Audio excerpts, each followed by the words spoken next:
Hello and welcome to another edition of Paranormal Activity and Mysterious Stories. Let me give you a quick preview of what I got coming up in this video. The first is a large cigar-shaped UFO that vanishes into a cloud. Second, we have this LiveCam video of Haley Beach in Cornwall, UK. You see this little light here, it moves across and then does a UFO maneuver and takes off. This is an article about Pine Bush, New York's secret UFO and paranormal hotspot. Apparently, a lot of people go over there and see UFOs. This is a UFO from Reddit. This little video here shows what seems to be a UFO. I mean, it says it's a cloaking device, but I think it's just, we're seeing the propulsion or anti-gravity system. I also have this article about these 3 towers that were discovered on Mars. Here's an artist's rendition of what these towers look like. Let's see. And I have a video here with Emery Smith interviewing John Lear. I know Emery Smith is kind of a controversial figure because, the stories he tells are quite unbelievable. But, leave it at that. Also, have this article here, UFOs in the 1800s. People didn't know what they were seeing.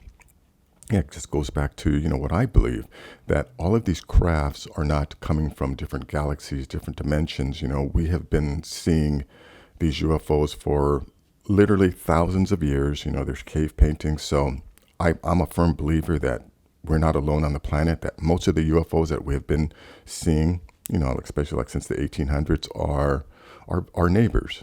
That that there are several advanced species or beings that share the planet with us. And then last is just an article about this the deepest cave in the world. It's called the Kubara Cave. Considered the Everest of caves, the vast cavern, also known as Vorjanja or Varanja Cave, is located in the Arabica Massif. Arabica Massif is on the edge of the Black Sea in Abkhazia, a region that borders Georgia. I think this is somewhere near Russia. So anyways, let's check out this first video here. Let me go full screen. I think this is a pretty short video. We're just going to see this thing.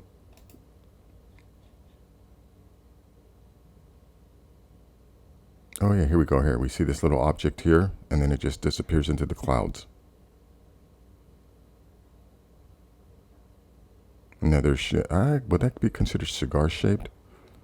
And then that's it. So that's all we're seeing in this video. This thing, and then it disappears, and that's all you get with this video.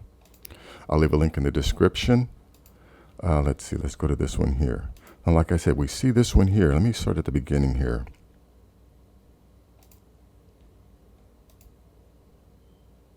Yeah, you see this light here just move across.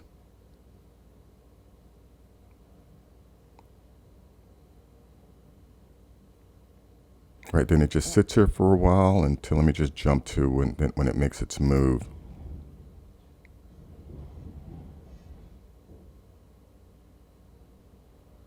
Okay, somewhere in here, then we're going to see it do a, what I considered a UFO maneuver. There we go.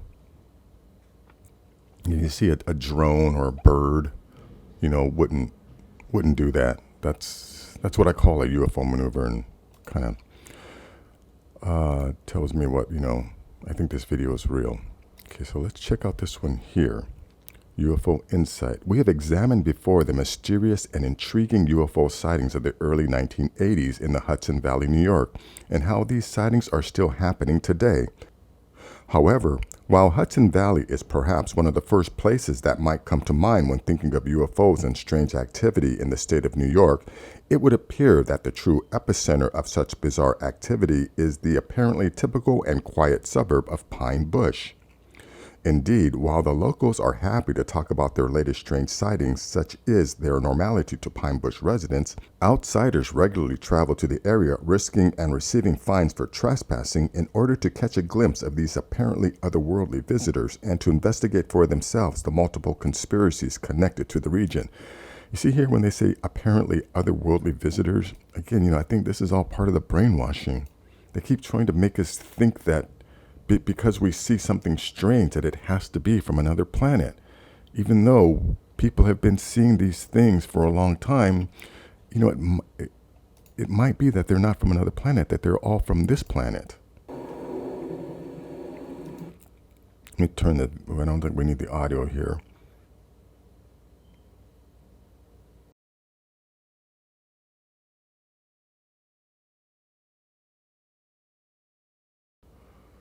Yeah, it's hard to tell what's going on with this video for sure. But, obviously there's something there. And if people are routinely traveling to this area to visit or to see UFOs, I think this would definitely be someplace that people should check out more. I wish one of these TV shows would check this place out. So anyways, let me go to this next video here. Now, I don't think I'm going to be able to play this whole video. This is one of these Reddit videos that always stops on me. But yeah, you can see this object here. Yeah, this isn't a cloaking device. I think it's just, maybe it's a drone or something.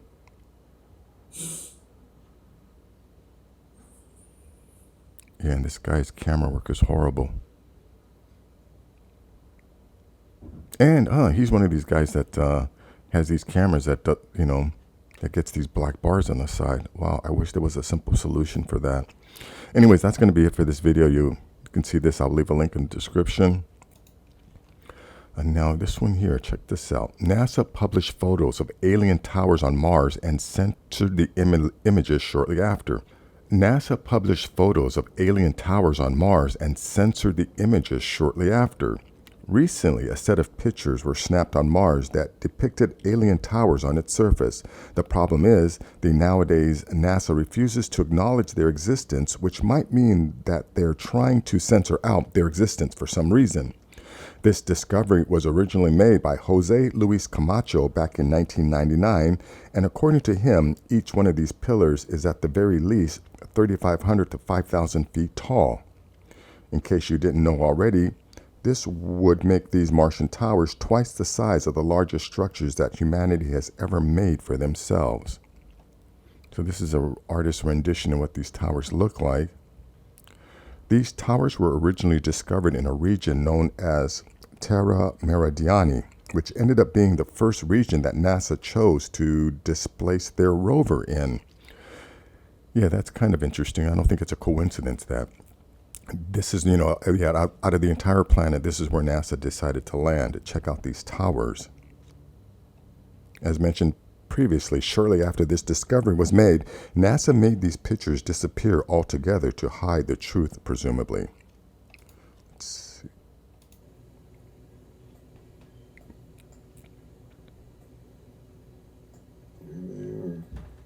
And I wonder what the actual distance is. I'd probably have to go to Google Mars to find out.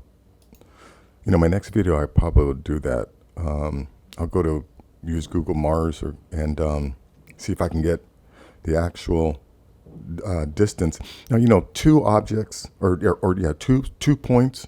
You can always connect 2 points. I don't think there's anything special about that. But as soon as you add a third, that's it. Just add one more, and then this doesn't become random. This is not anything that's random. This had to be planned. Someone decided to do this. This isn't nature just producing this. But anyways, I will leave a link in the description. You can check that out. Okay, now here is a video of Emery Smith interviewing John Lear. Now, I know, there's some controversy about Emery Smith because his stories are just wild. You really have to, I think it's suspend your disbelief in order to accept what he is saying. But the way I look at Emery Smith, I just found out listening to this video that his father also worked for the government.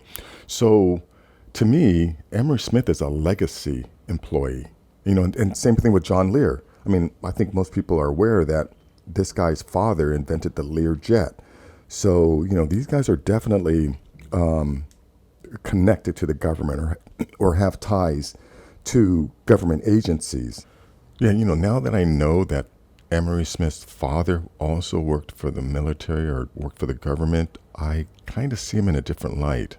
And one thing about this video, I've said before about disclosure, that big D disclosure where a head of state comes out and announces that we're not alone in the galaxy or we're not alone on this planet.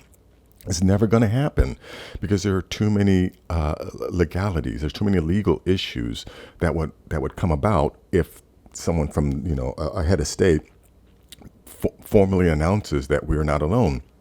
Because then all the people who had their careers or their lives ruined when they reported seeing UFOs now could sue anyone who fired them or destroyed their careers.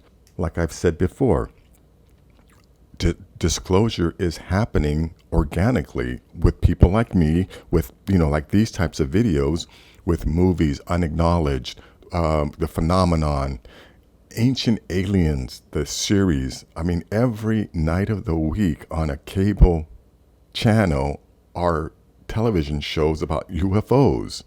We have Stephen Greer, we have Linda Moulton Howe, we have Luis Elizondo and Tom DeLonge, all coming out and acknowledging that our government has been hiding the fact that UFOs exist. Yeah, so the people who are still waiting for a big D disclosure, listen to what John Lear has to say here. All right, and let's jump to the next one. So, before we jump to the next, I just want to make a statement here about disclosure. You and I talk about a lot of different things, and people want to know, when are they going to tell us? They're never going to tell us. And if they did, what would they tell us? You and I know more than they would ever tell on disclosure.